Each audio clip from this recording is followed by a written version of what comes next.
lawyer's hands trembled as he slid the envelope across his mahogany desk. Inside were 2 keys I'd never seen before, and a truth that would shatter everything I thought I knew about my son. I'm Ned Hartwell, 73 years old, and I'd buried my boy 3 weeks prior. When you get to my age, you think you've seen it all: 2 wars, the death of my wife Alina, the slow crumble of the neighborhood where I raised my family. But nothing prepares you for outliving your own child. Thomas was 42 when the accident happened. A patch of black ice on Route 9, they said. His car went into the guardrail, then over.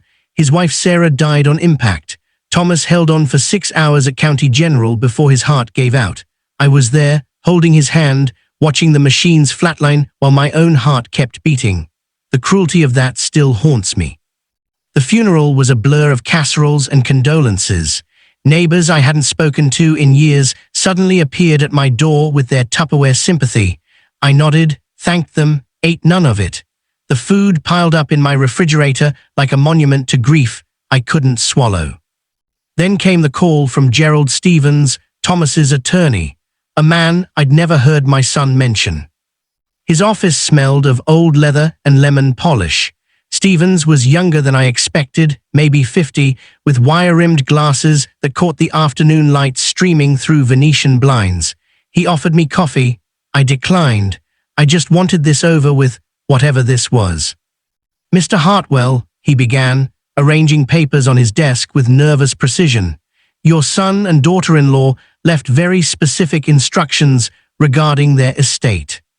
I nodded. Thomas had done well for himself. Software engineering, or something with computers I never fully understood.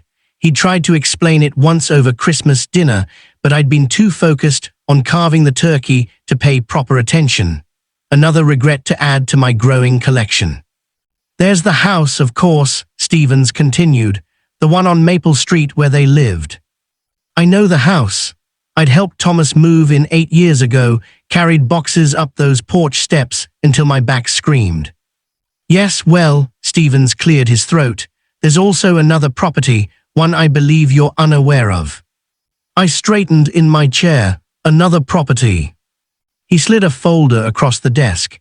Inside were deeds, photographs, documents stamped with official seals. An address I didn't recognize, 1847 Riverside Drive. Thomas and Sarah purchased this property 5 years ago, Stevens explained. They've been maintaining it, visiting it regularly. According to their will, it now passes to you, along with everything inside. I stared at the photograph. It was a 2-story colonial, painted pale yellow with white shutters. Beautiful, well-maintained, nothing like the modest ranch house on Maple Street where I'd shared countless Sunday dinners with Thomas and Sarah. I don't understand. Why would they need 2 houses? Stevens shifted in his seat, and that's when I saw it, the trembling in his hands as he reached for the envelope.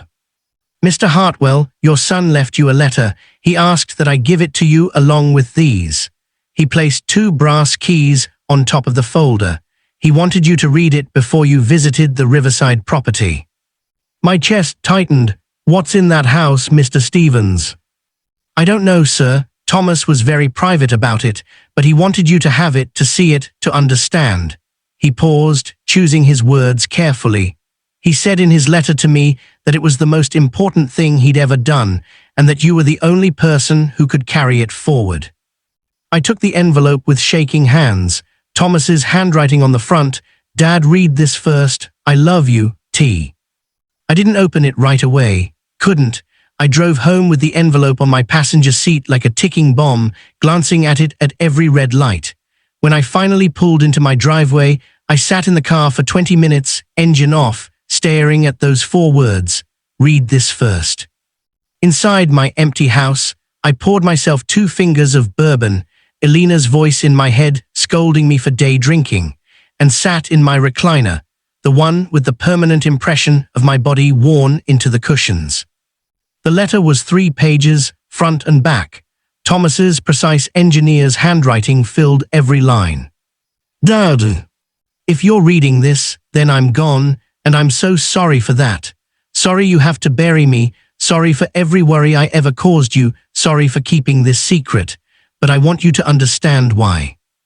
Do you remember when I was 8, and you found me in the garage with all those kittens, the ones Mrs. Patterson's cat had abandoned? You were furious because I'd snuck them home without asking, made a mess of Mom's good towels. But then you helped me feed them with those little bottles, stayed up with me through the nights when they cried. You said something I never forgot. We help those who can't help themselves, Ned. That's what makes us human. The house on Riverside Drive is full of those who can't help themselves. 5 years ago, Sarah and I were driving home late from a concert. We saw a girl, couldn't have been more than 14, walking along Route 9 in the rain. Something about her, the way she was dressed, the fear in her eyes when car headlights hit her, made Sarah ask me to stop. Her name was Maya.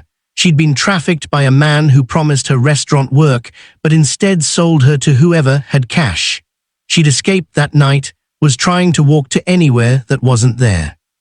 We got her to a hospital, to the police, but Dad, the system failed her. She had no family, no papers, nowhere to go.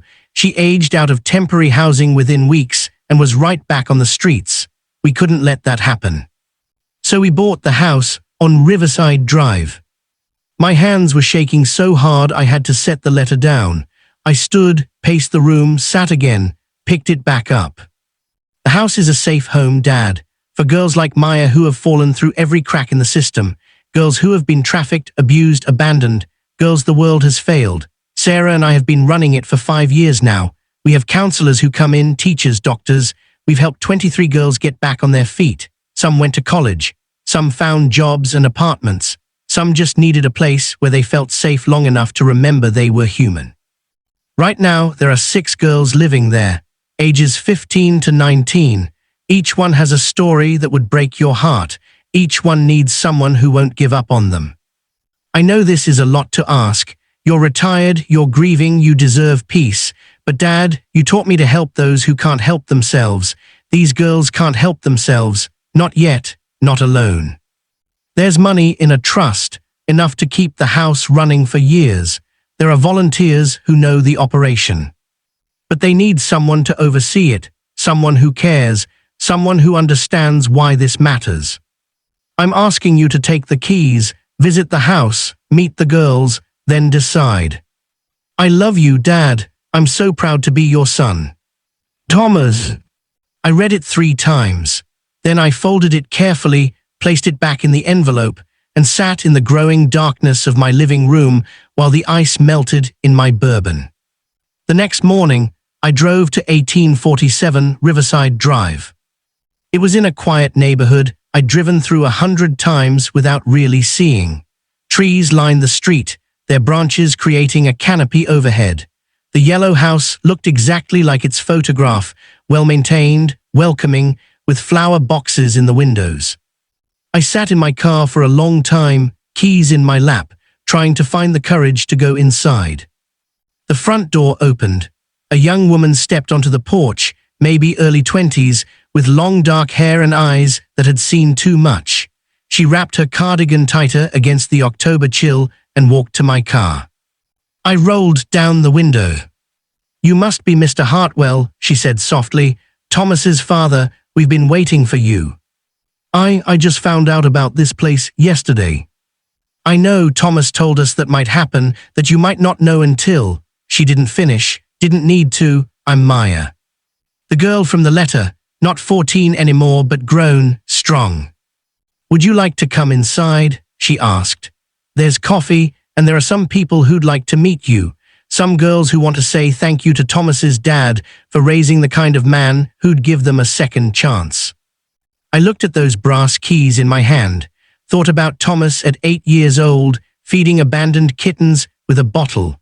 Thought about Elena saying I was too soft-hearted for my own good. Thought about 6 girls inside that house who needed someone to not give up on them. "Yeah," I said, opening my car door. "Yeah, I'd like that." Maya smiled, a real smile that reached her eyes, and held out her hand to help this old man up the porch steps. I didn't know it then, but I was walking into the most important work of my life. The keys in my pocket weren't just for a house. They were for opening futures that had been locked shut. They were for girls who needed to know that someone, somewhere, still believed they mattered.